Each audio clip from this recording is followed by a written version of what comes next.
ils défendent la dissolution de la France.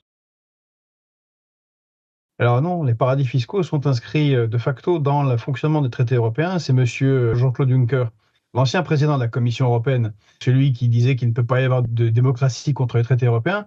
Quand il était Premier ministre du Luxembourg, qui a organisé le dumping fiscal en Europe et qui est inscrit dans le marbre. C'est-à-dire, dans le cadre des traités, il ne peut pas y avoir d'amélioration sociale ou fiscale. Maintenant, oui, j'ai initié un appel.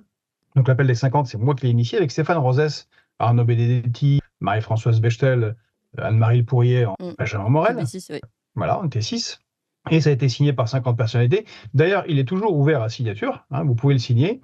Et maintenant, il est ouvert à signature aux Européens. C'est-à-dire qu'il a été traduit dans les 24 langues de l'Union européenne, parce que notre caractéristique aussi, c'est que nous, on n'est pas... on sait que dans les autres peuples européens refusent le même carcan européiste, tout en aimant l'Europe, tout en aimant leurs voisins européens. Mais ils ne veulent pas de cette oligarchie qui leur vole leur démocratie et détruit leur service public ou détruit la vie des agriculteurs. Parce que ce qui se passe en France se passe quasiment de la même manière dans tous les pays européens. Regardez la Grèce, ce qui s'est passé, ce qu'ils ont fait à la Grèce depuis 10 ans. Mais c'est un appel important, donc vous l'avez dit, elle est signé par Arnaud Montebourg, mais aussi Nicolas Dupont-Aignan, par Michel Onfray, par Marcel Gauchet, Éric Anceau, Alexandre Jardin, mais aussi d'anciens présidents du Conseil constitutionnel comme M. Mazot, et ainsi de suite. Et pourquoi ? Eh bien, c'est dans un récent débat entre Arnaud Montebourg et M. Marcel Gauchet, dont ils ont parlé de cette tribune, de cet appel, de cette tribune, c'est la question centrale de cette élection.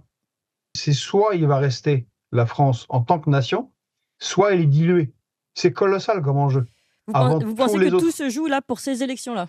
C'est ce que pense M. Jean-Pierre Chevènement qui a soutenu la tribune le lendemain. C'est ce que pense même Mme Marine Le Pen, l'a soutenu il y a une semaine, c'est M.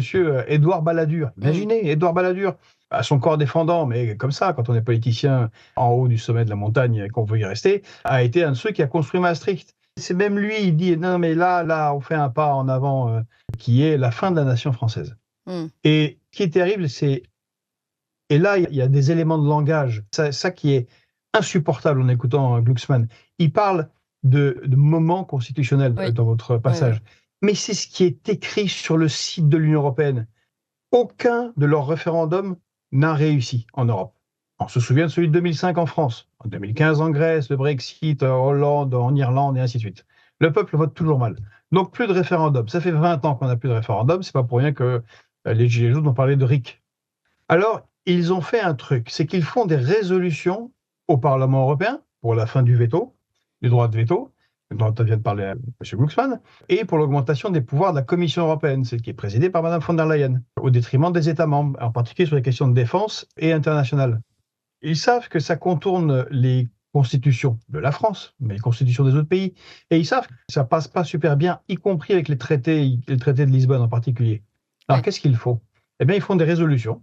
Donc, Parlement européen 2023, résolution à l'Assemblée nationale, dont on parle dans la tribune, c'est la résolution numéro 1357 du 29 novembre 2023. Et qui sont votées. Et ce qui est intéressant, c'est que ça peut être bloqué ou freiné, disons, au niveau européen, mais c'est voté visiblement majoritairement au niveau de l'Assemblée.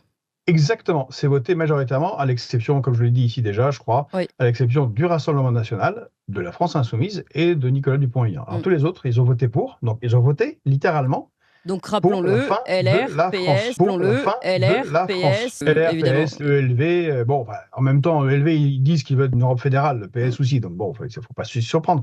Ce qui est un peu surprenant, c'est LR qui fait semblant de défendre... Oui, une fois là, oui, c'est ça. Mais leurs votes sont à l'Assemblée nationale comme au Parlement européen, sont clairs et nets, mais ils défendent, c'est tout à fait étonnant pour un parti soi-disant gaulliste, ils défendent la dissolution de la France. Ils défendent la dissolution de la France. C'est sidérant. Alors, il faut bien comprendre que les résolutions ne valent rien, mais ils les font quand même. Et ils votent des résolutions dans tous les parlements européens, avec des députés godillots, et puis ils font des panels citoyens. 50 Slovaques ici, 200 Français par là, 40 Suédois. Ils réunissent des citoyens, totalement comme les panels d'Emmanuel Macron, où sort ce qu'ils veulent qu'ils sortent. Et ils disent, c'est un grand moment démocratique, et comme ils ne font pas de référendum, comme ils ne peuvent pas contourner, eh bien, ils vont faire un moment constitutionnel. Et vous savez ce que c'est, ça ? C'est un coup d'État. C'est un coup d'État institutionnel au niveau européen contre les nations et contre les peuples. C'est incroyable ce qui se passe.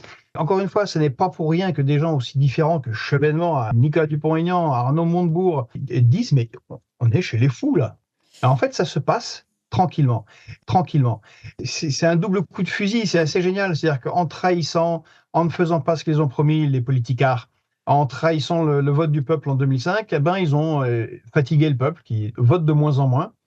Et quelque part, c'est un peu comme la grenouille dans sa casserole d'eau froide qu'on fait bouillir doucement. Ils vont faire accepter l'improbable, c'est-à-dire la dissolution de la nation française. La dissolution de la nation française. Et c'est bien l'enjeu des 5 années qui vont suivre au Parlement européen. Donc c'est une élection en fait extrêmement importante. Et c'est ça, C'est c'est le ça qui se cœur joue. du... Et c'est pour ça que nous, alors, on a contribué à lancer cette tribune. C'est notre contribution forte, en dehors de tout ce qu'on défend, les services publics, la souveraineté de la France, à tous les niveaux. Bon, vous le savez déjà, mais celui-là, il est quand même très, très, très C'est fondamental, c'est pour particulier. ça que je disais, j'ai commencé par ça, je pense que c'est vraiment le cœur de votre combat, d'ailleurs on le voit à travers la tribune, et peut-être comme vous le dites, c'est un moment absolument important qui se joue là aux élections, et il ne faut d'abord peut-être pas oublier d'aller voter, et pas se tromper non plus dans son vote. Chacun tirera les conclusions qu'il veut. Là, c'est stop. Ça suffit.